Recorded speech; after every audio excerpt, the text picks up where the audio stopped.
Welcome everybody, it's Ramchandra from Civil Mech Maths Concepts channel. Today I will be discussing fluid mechanics, and in that lecture number 17, very important topic I started today, that is fluid dynamics. With fundamentals I have started about the velocity, acceleration and relations between them, and velocity gradients, uniform, non-uniform, steady and unsteady types of flows, one-dimensional and three-dimensional, all are discussed in this video. Welcome everybody, it's Ramachandra from Civil Mech Maths Concepts channel, and it is the 17th lecture in fluid mechanics. Up to last 16 lectures I have explained to the best of my knowledge the concepts of the fluid statics, and from now on I will be explaining the concepts on fluid dynamics. It is Civil Mech Maths Concepts. This is my channel name, and I have released around 45 lectures till now. Out of that, 16 lectures of fluid mechanics and others are on engineering mathematics. So that for clarification of fundamentals in mathematics, you can refer to my other lectures, and fluid mechanics, strength of materials, design engineering, machine designs, all these chapters, all these subjects, they require knowledge of engineering mathematics also. With that view, I have started and explained many topics on engineering mathematics. And from this onwards, from today onwards, we will be discussing fluid dynamics. Fluid dynamics covers about 70% of your syllabus in almost all the competitive examinations. Let it be in fluid mechanics, let it be UPSC, Engineering Services Examination, or Public Service Commission examinations, or Staff Selection Commission JE exam, or Railway Recruitment Board JE exam, or GATE examination. This fluid dynamics plays a very important role, and you have to understand from the beginning each and every topic, and the fluid dynamics is the basis or backbone for all the fluid mechanics whatever we are applying today. Even aircraft design, submarine design, and also aerofoils design, and then your pipeline systems design, and also your water reservoirs design, and your water supply system design, and for each and everything wherever fluid is applied, across the world everywhere fluid is applied, fluid is existence. Even in our body in the form of blood, fluid is available. Hence, at each and every walk of our life, fluid is there, and fluid is not stationary always. It is almost changing its position with respect to time. That is fluid flows. Fluid dynamics is nothing but flowing of the fluid. The fluid flowing under various circumstances. It flows in the open channels, it flows in the rivers, it flows in the sea, it flows in the falls, waterfalls, it flows in the atmosphere. The fluid flows in our body, the fluid flows underneath the earth, fluid flows everywhere. There are very few instances where fluid is static, like in ponds. In strict sense, absolutely we can't say that water is stagnant or static there, but still we can consider with certain uncertainties and deviations and with certain error of approximation in on the upstream of the dams the fluid is treated as stationary. In the troposphere, in the atmosphere, fluid is treated as stationary up to certain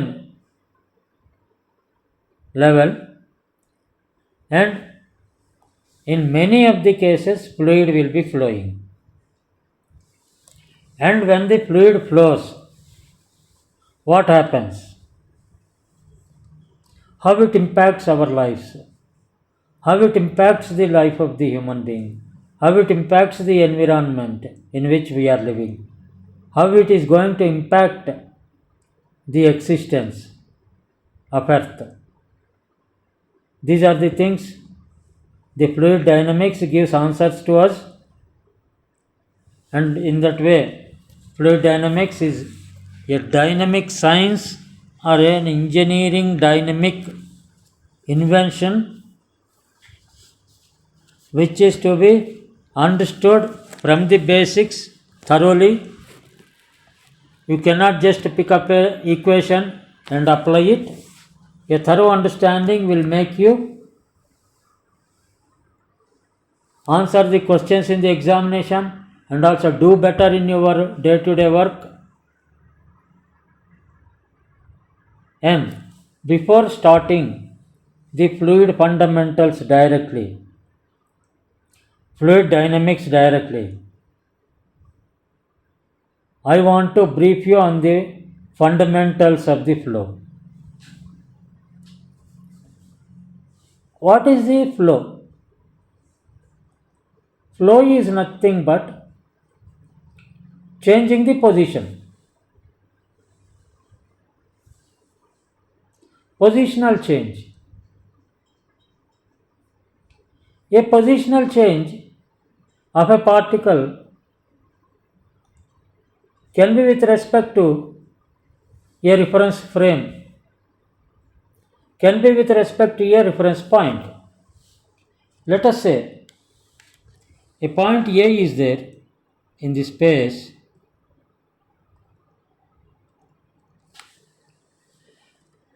It is moving to A dash. A has got the coordinates as x, y, z. A dash has got the coordinates as x dash, y dash, z dash. What is that we are referring to? X, y, z.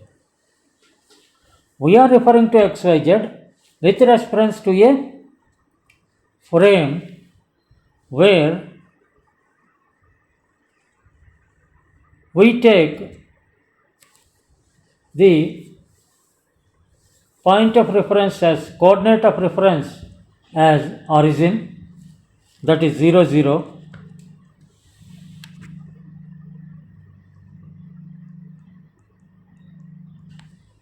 and we define a point A, and this OA we will call it as a line. These things I have explained well in my engineering mathematics. You can refer to my engineering mathematics lectures on vector algebra. And another line is OA dash. This OA is the positional vector for the position A with respect to the origin. OA dash is the positional vector for the position A dash with respect to the origin. For example, the origin itself is changed. What to do? Then the coordinates or positions of A with respect to the new origin will be different. That means in this world there is nothing called stationary until and unless a reference point is given. That reference point, if we take it on a scale of A4 paper, 0 0 origin on a graph paper, it will be on an A4 size. If you take that origin with respect to your locality, your house as the origin, it will have a bigger picture. If you take origin as the center of your marketplace of your city of staying, and the positions are referred with that, then that will have a different meaning. That means the meaning of the point, position, varies depending upon the reference point what we prefer to choose. And what is the flow? Do you say that there is a positional with reference to a certain origin, a particular point is located at a position xyz, and after some time you measured and you found that point as a dash, that is x dash, y dash, z dash? Do you say that that particular point is moving? As long as your reference is same, that point is moving from A to A dash. Then what is its meaning? What is its engineering meaning? And how you are going to put it in fluid mechanics? For example, in your childhood, you might have made paper ships, paper boats, and on the river bank or somewhere water was flowing, and you put your paper boat on the water surface, and the water surface is moving. What happens? The boat also moves. The boat occupied a position A at a particular point of time where you left it. The time also. Here, A is with respect to space we are talking. X, Y, Z, when we say, it is with respect to space. They are space coordinates. And what about the time? That means a positional difference can be explained when we include the time also. At a particular point of time, at 10 o'clock in the morning, you put your first boat, paper boat, on the flowing water surface, and after 10 minutes, you saw it at a distance of x dash, y dash, z dash. After a time of 10 minutes, that is 10 o'clock and 10 minutes, that is the time. That means we have to define the time also. That means the fluid mechanics or any positional science, when we are talking about the position of a particle, position of an object, we say it is a function of x, y, z and t. This is the general information, minimum information we require for finding the position of a particular object. Then it is moved after a time 10 minutes to x dash, y dash, z dash. That means it is a function of fx, y, z, t is the initial one. Let me say f1, and f dash is equal to function of x dash, y dash, z dash, t dash. That means when we have space coordinates and time, when we have something called space coordinates and time are interrelated in such a way that they form a function, then that is called as the fundamental equation of flow.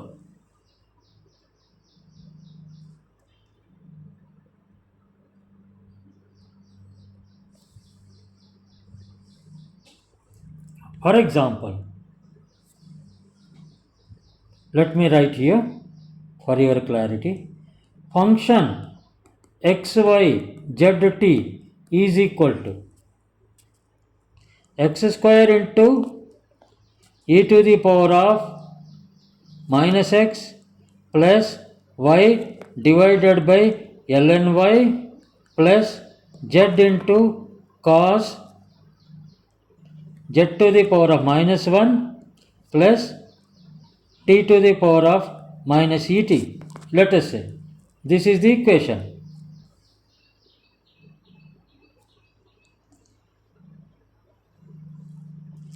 Can we say that this is the equation of motion? Yes, it is the equation of motion. At a particular point of t is equal to 0, that means initial point, we will get some equation in xyz. After a point of t is equal to 10 minutes, we get something in xyz. In between, after 1 minute, or after 2 minutes, after 3 minutes. That means when time is varying, we will get different points in this space. For example, at a particular fixed point of time,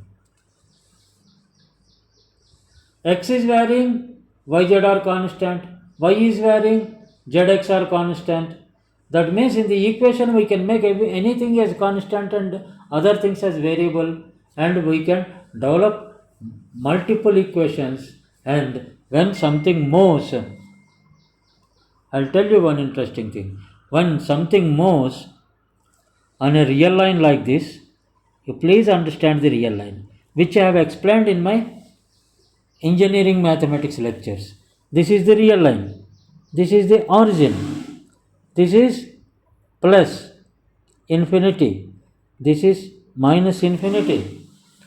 In between 0 and plus 1, this is minus 1. In between 0 and plus 1, how many points are there? There are infinite number of points.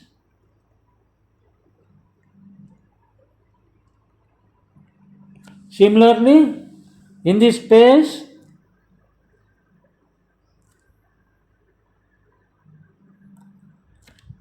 something moving from A to A dash,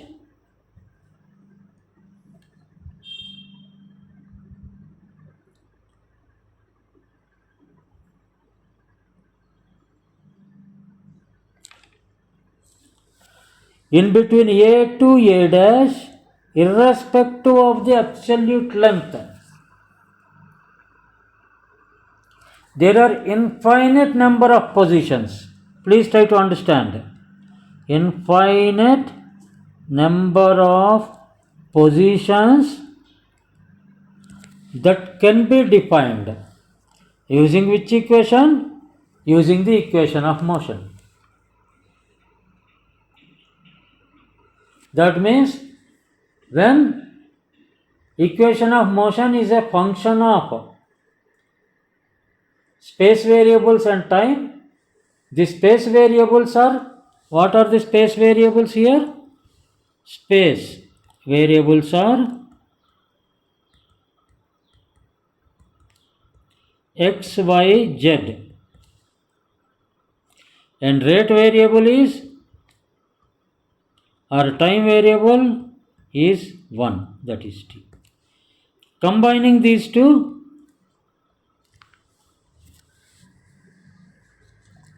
function of x, y, z, t is the equation of motion. Now, by this time, we could understand that by knowing the space coordinates, x, y, z coordinates, we can find the position of the particle, let us say fluid particle, in this space. And after a certain time, by finding its next position, we can estimate the rate of travel. That means one is position, second is rate of change of position. Rate of change of position with the direction. Then, because by knowing only rate of change of position, it's not going to give us full idea unless we'll take it as a vector quantity. Vector will have a direction. If we take only rate of change of position, a speed can also be rate of change of position. A velocity can also be a rate of change of position. A velocity and the position will give us the definition of the motion of that particular particle. For example, a particle is at xyz point at a particular point of time and it moved to x dash y dash z within a time period of some time period, and this moment is having a angle of some theta that can be found out from the vector additions and vector subtractions which I have discussed in the engineering mathematics lectures. With that, when we know the position, when we know the rate of change of position or rate of displacement, that is equal to velocity, position and velocity will give us the flow. That means we till now what we have arrived is that velocity is one of the factors, most important factors, which is going to guide us for studying the fluid dynamics.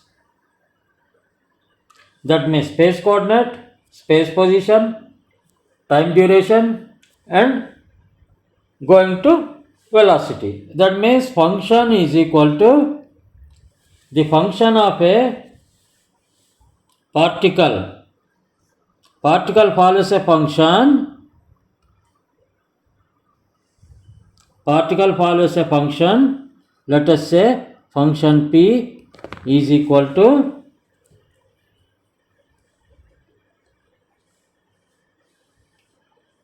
or else we can say not function P, we can say some function particle. If P is not the what you call variable, it's a particle, function of a particle. Instead, what I will do, I will not put it this way, rather I will put it as a subscript.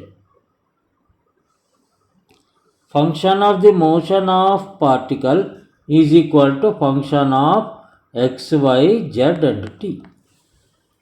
If you agree. This type of notation may not be there in the textbooks. Don't worry about the notation. When you are appearing for the examination, these notations or these whatever I am writing here, they are all made by me for the better understanding for all of you. The understanding of the concept is more important rather than what we call a variable is there. Since childhood it was told to us that x, y, z are variables, a, b, c are constants, but we can take reverse also. A, b, c as variables and x, y, z as constants. Who stops us? L, M, N are variables, P, Q are constants, or P, Q are variables and L, M, N are constants. Nothing. Engineering is an application. It is not depend upon what we call what.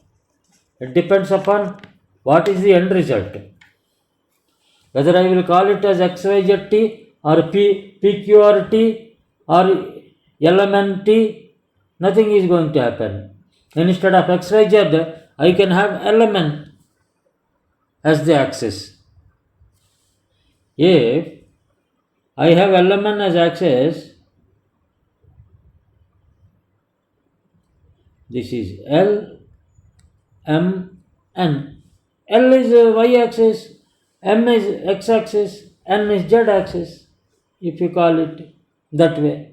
We can say PQR. Don't worry about what we call what axis. Are they mutually perpendicular or not? That's more important. And whether our particle, whatever is there, fluid particle, is having a reference to the origin of this joining of this perpendicular axis, this origin. And about which point the particle position is defined, the particle movement is defined with respect to what time. Now, with this background, this is very, very important. I thought I should put some time in this and I'll explain you, because these are the things which are going to be the basis for you for studying the fluid dynamics with full amount of understanding and concepts. Another important concept I want to tell you people. For example,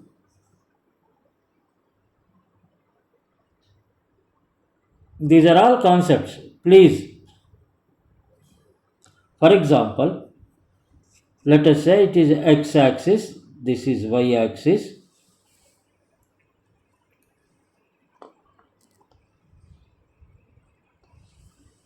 and on x-axis we have distance measured from some point, and on y-axis we have pressure measured along the axial length of the pipe.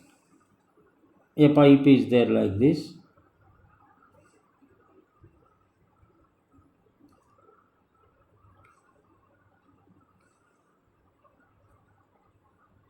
Product is moving with some velocity inside.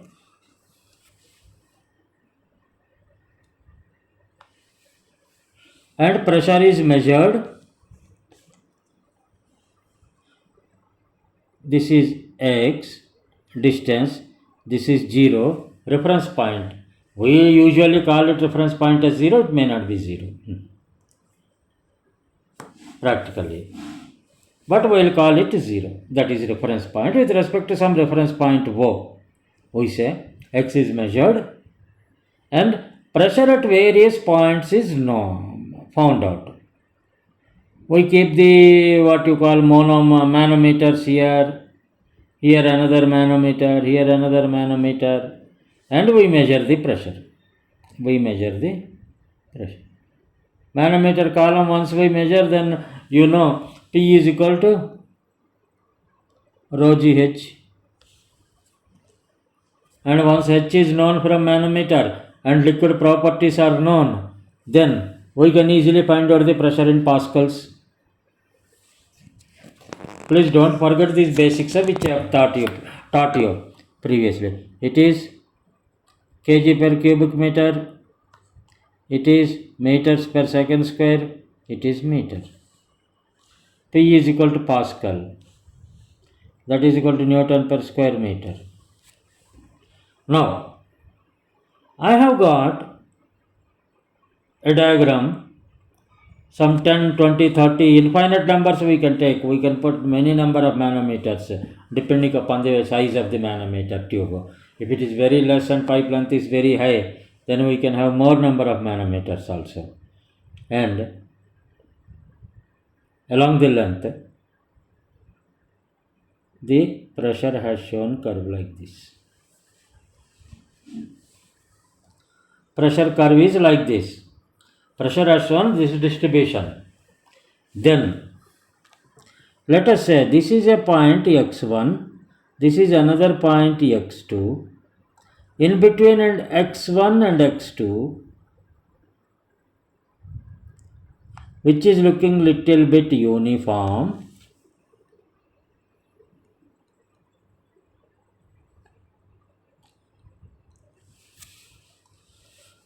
This is the slope. A line is drawn touching these 2 points. This is, let us say, y1 or P1 we can say, because it is pressure. We can say P1, and this point refers to your P2. Please try to understand this concept. It's very important concept, please.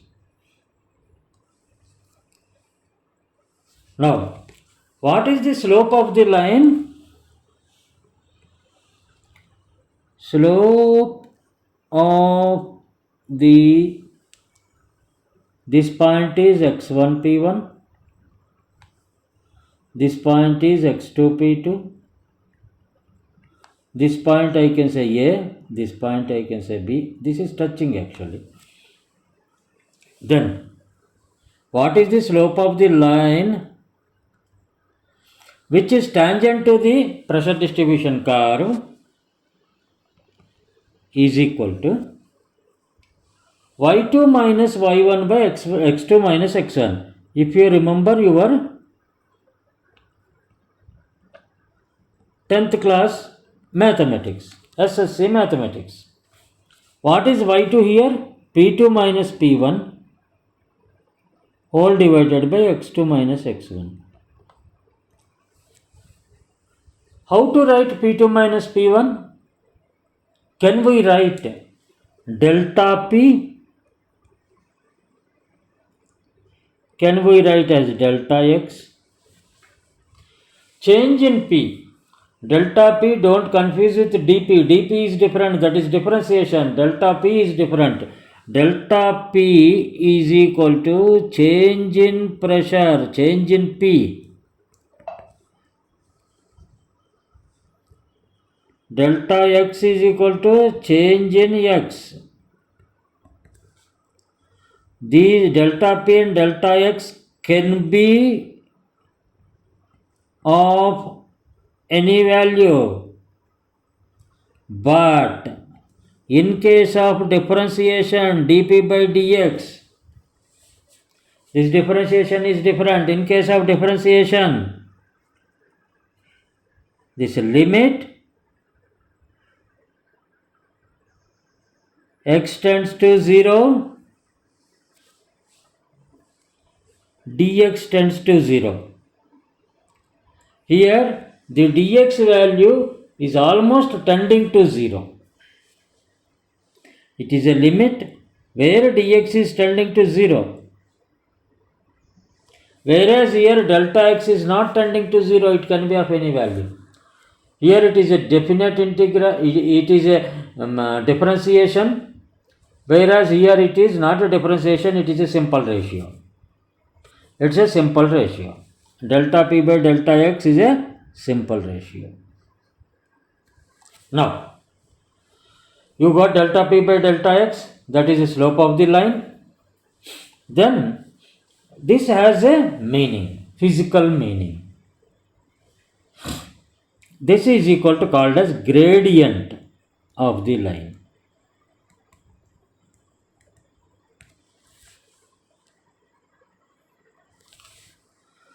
Then, for example,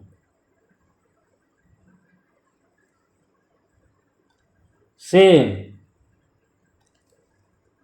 pressure I have found out. Instead of x, I found out change in pressure with respect to time.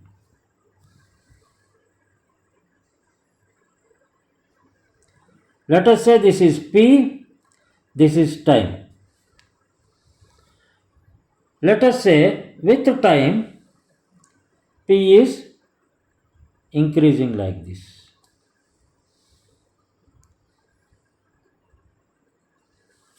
Then between 2 points what will be it is? Here it is P1, here it is P2, here it is T1, here it is T2. You see both the figures, having different slopes. This delta p by delta x is totally different. Delta p by delta t is totally different. Both are different. This is with respect to time. This is with respect to space.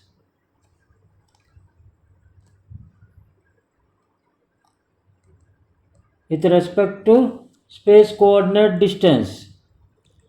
Here time is not there.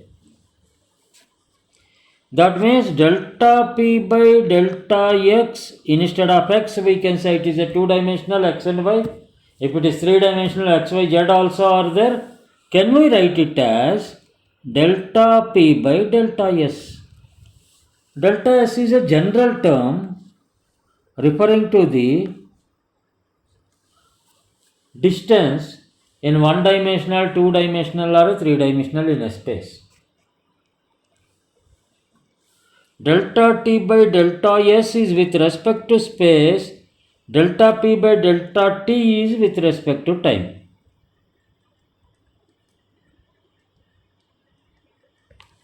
Delta p by delta s, for example, in our general whatever we call differentiation, when delta s is tending to 0, limit tending to 0, can we write it as dp by ds?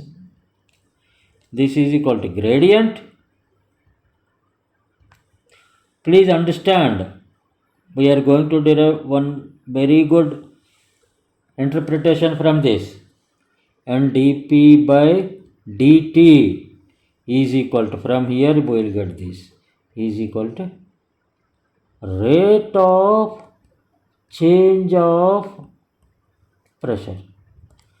This is called as the rate of change. Here it is change of position, change of pressure with respect to position. Please try to understand. Here I will write clearly, dp by ds is equal to change of pressure for unit distance.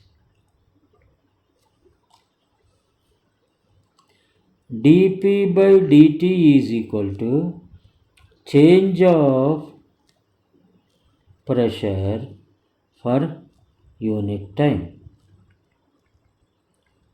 This is called as gradient. This is called as rate of change. Whenever,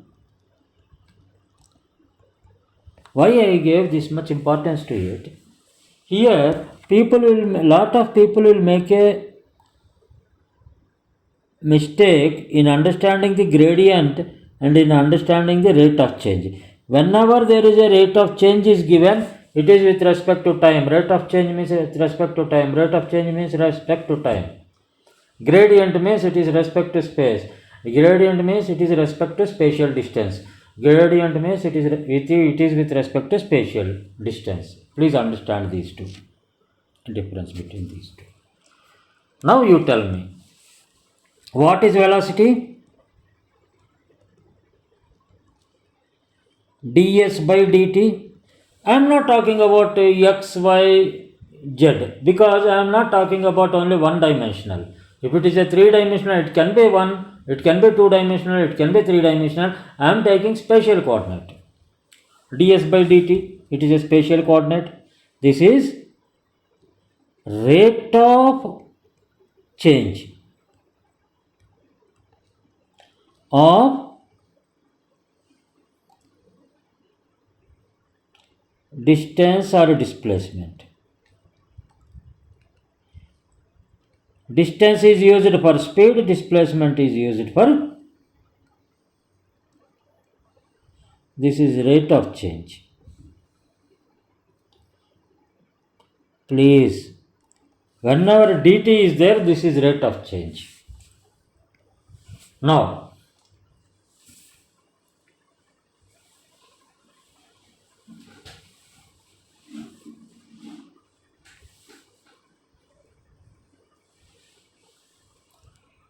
velocity, let us say v. Now dv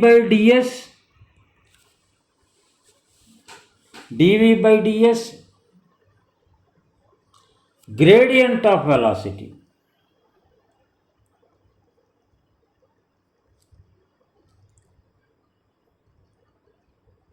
Why it is the gradient?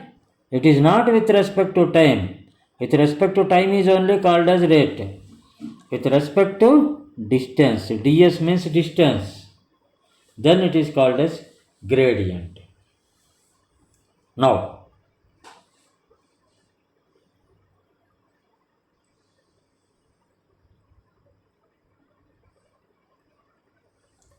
what is acceleration? Because these things I am going to use in the following classes in fluid dynamics. You should understand this very clearly. Acceleration is equal to rate of change of velocity. You know the definition? Rate of change of velocity is acceleration. That is dv by dt. Can we write, now you see the real worth of it, which is usually mainly in engineering applications we use this formula. We are going to arrive a very good formula now. What is acceleration? Acceleration is equal to dv by dt. What is dv by dt? Can we write it as dv by ds into ds by dt? Can we write like this? ds get cancelled and ultimately it is dv by dt. dv by ds is gradient and ds by dt is velocity.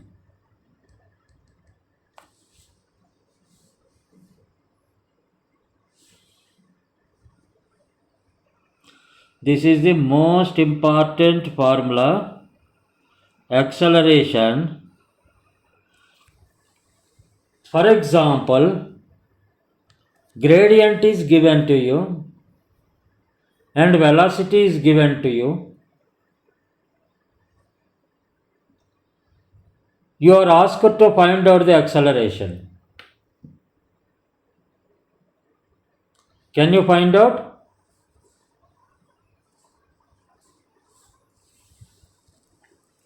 Let us say, I will ask a question. Let us make a question here. In a pipeline flow or in a fluid flow, the gradient is equal to, the gradient I have already explained you in my previous classes on fluid mechanics. Please see those lectures. Gradient is equal to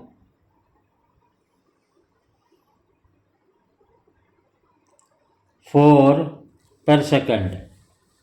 What is the unit of gradient? What is the dimension of gradient? That also I have explained in detail.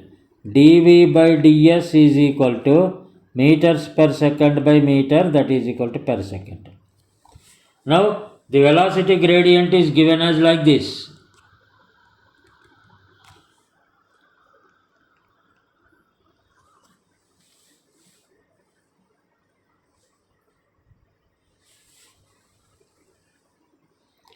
The fluid particle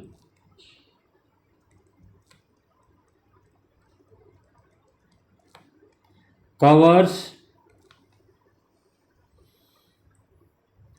4 meter distance in 40 seconds.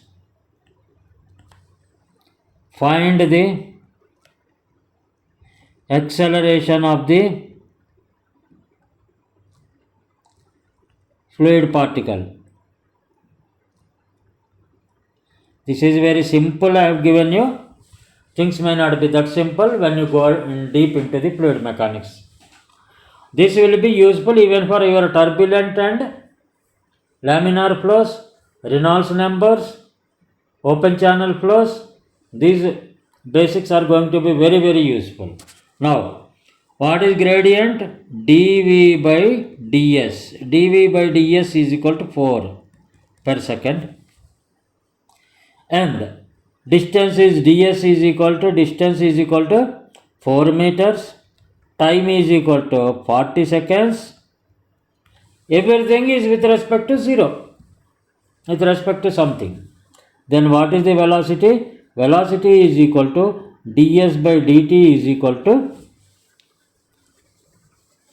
velocity is given as ds by dt is equal to, ds is 4, dt is 40, that is 1 by 10, that is equal to 0.10 meter per second. Velocity is 0.10 meter per second and dv by ds gradient is equal to 4 per second. Then as per our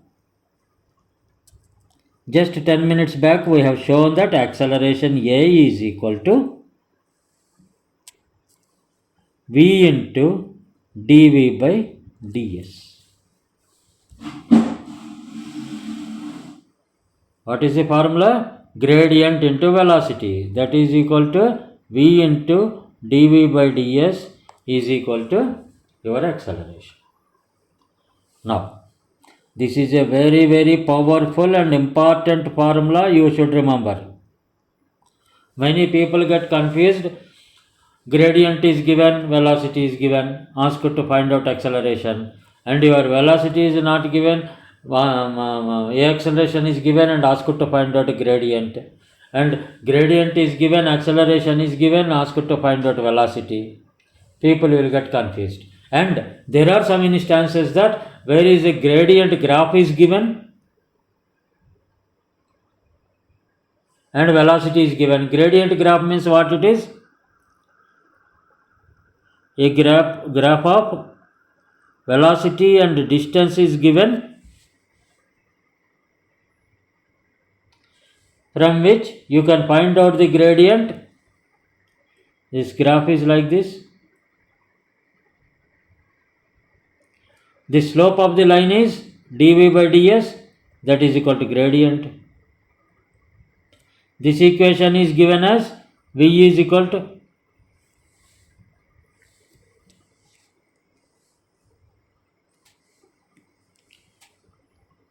(3s), something like that they will give in the examination.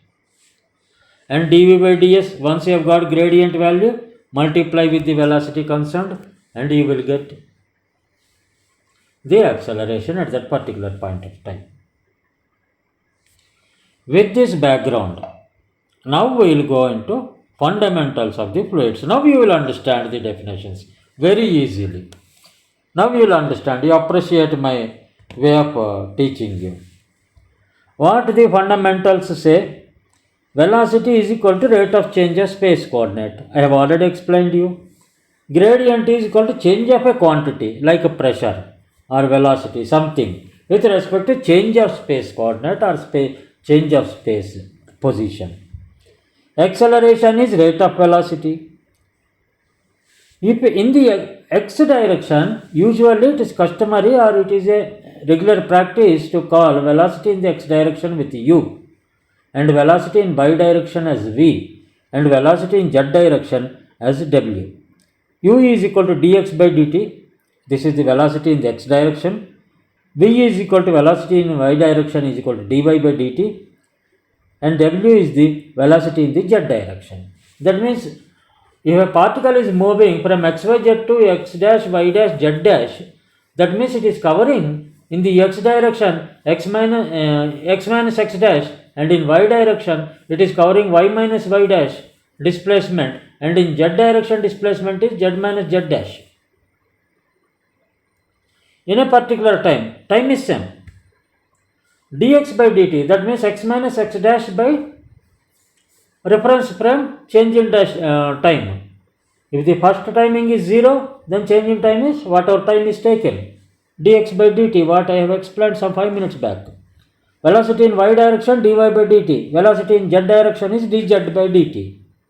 And there are, now we will come to the types of flows. There is a steady flow. What is the meaning of steady flow? When there is no change in the parameters of flow with respect to time, that means rate is 0. With respect to time means rate.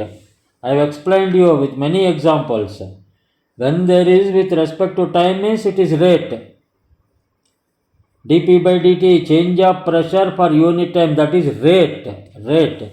Whenever there is a sentence called rate of change, that is with respect to t. Please, rate of change means with respect to t. Gradient means with respect to spatial position. Now, steady means it is steady. With respect to time, there is no change. Unsteady means with respect to time there is a change. And the flow can be represented by a function f, x, y, z, t. There are 4 variables. And in this also x, y, z. X is one dimension if y and z are 0. If only x is considered, or if only y is considered and x and z are 0, that is also one dimensional. If only z is considered and x, y are 0, then also that is one dimensional. Two dimensional means two variables other than t. Here how many variables are there? X, y, z, t. 4 variables are there. If only one variable and one t is there, that is one dimensional. Two variables and t are there, that is two dimensional. If 3 variables and t is there, that is 3 dimensional. That is regarding dimensional. Now, 2 dimensional means x, y, t or y, z, t or x, z, t. Now, steady means t is 0. Steady one dimensional means function x only, t is 0 and y, z are 0. You can make many number of questions from these concepts. In objective type, they will ask this type of questions, especially in mechanical engineering, even in civil engineering also. Now, uniform means gradient is 0. Gradient of that line is 0. If rate of change dt is 0, that is steady. If gradient is 0,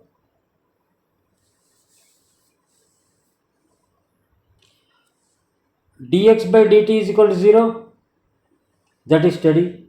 dy by dt is equal to 0, that is steady. dz by dt is equal to 0, that is steady. ds by dt is equal to 0, any spatial coordinate or spatial position, ds by dt is equal to 0, that is steady. Uniform means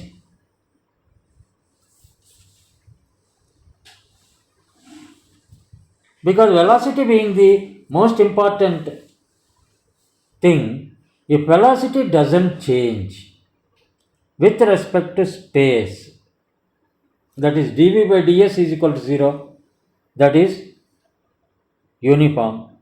Non-uniform means dv by ds is not equal to 0.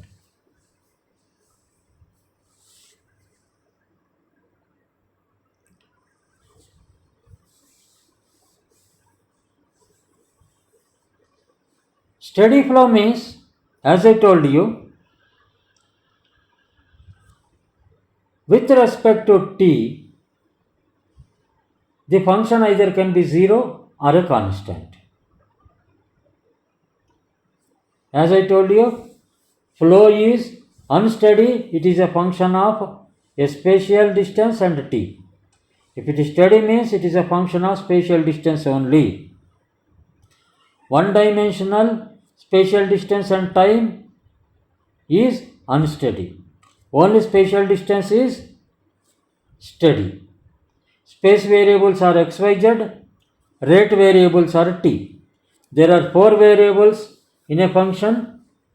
Either of them can be 0 or will be active, and these 4 variables are 3 dimensional variables. They are x, y, z. They are space coordinates, space variables, and another is t, time variable.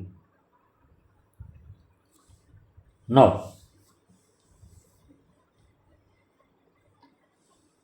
With this, what we could conclude ultimately in the fundamentals? Fundamentals, we have given the definitions.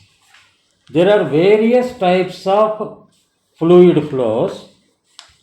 Fluid flow, when you understand the type of fluid flow, then it will be easy for us to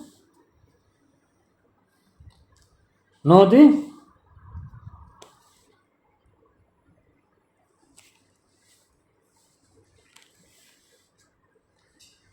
fluid flow easily.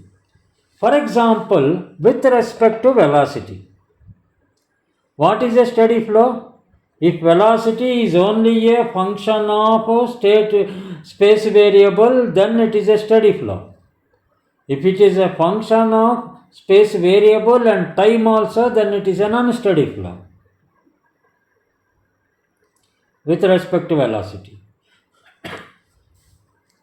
And acceleration is given as A is equal to V into du by ds. It is very important.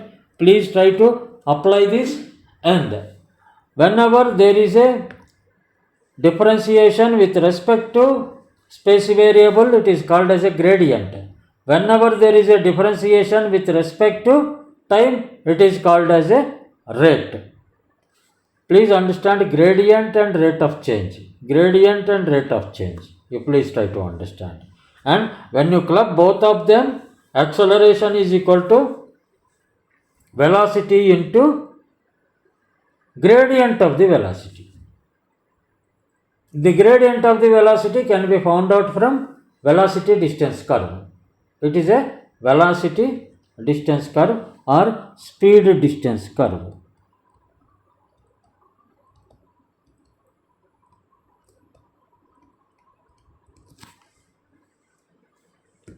Why these things I am explaining repeatedly and stressing upon?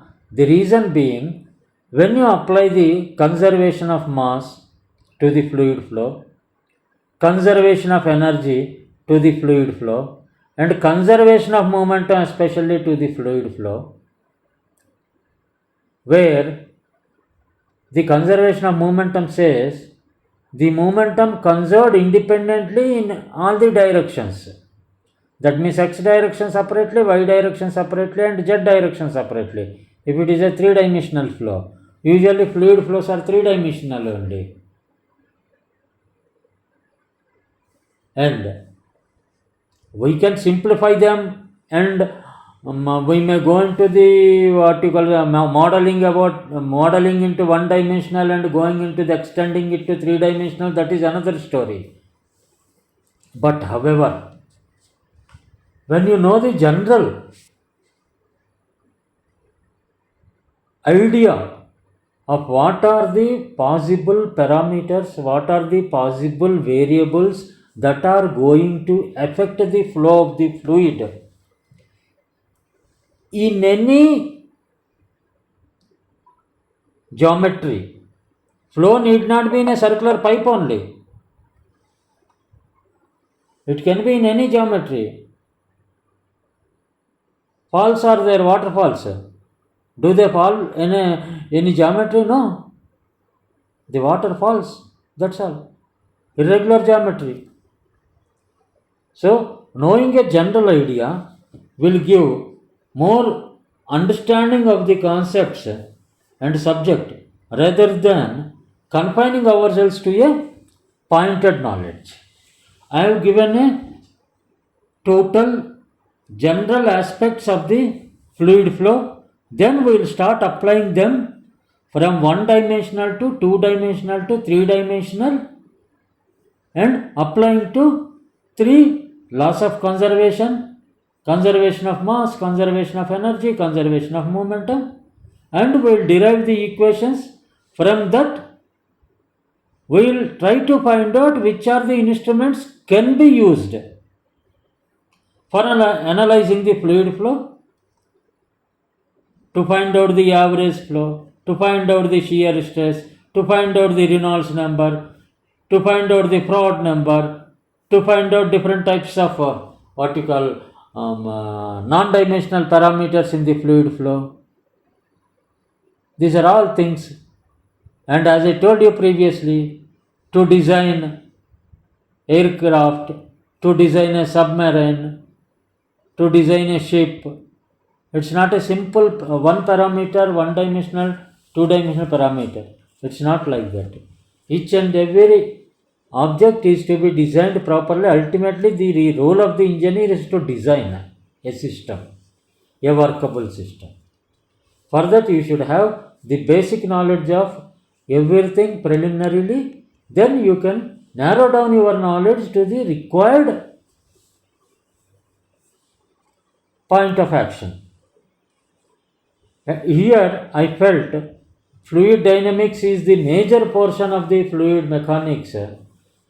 I thought these basics I have to teach you so that I can take you forward at a speed when it comes to the applications of the fluid mechanics, fluid dynamics rather. Best of luck to you. And it's Ramchandra again from Civil Mech Maths Concepts.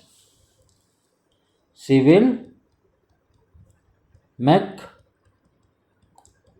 Maths Concepts channel. If you feel the way I teach you, I describe you the fundamentals and concepts and try my level best to clear your concepts from the preliminary stage. When you see all my videos, 45 videos, you can understand how we move forward in the subject. Then if you like them, please subscribe to my channel for regular updates and also share with your friends. Ask them to view and ask them to give their comments. You also please try to give your comments so that I will reply for the comments and I will ensure that your doubts will be clarified. Best of luck. Thank you for listening to me. It's again Ramchandra from Civil Mech Maths Concepts.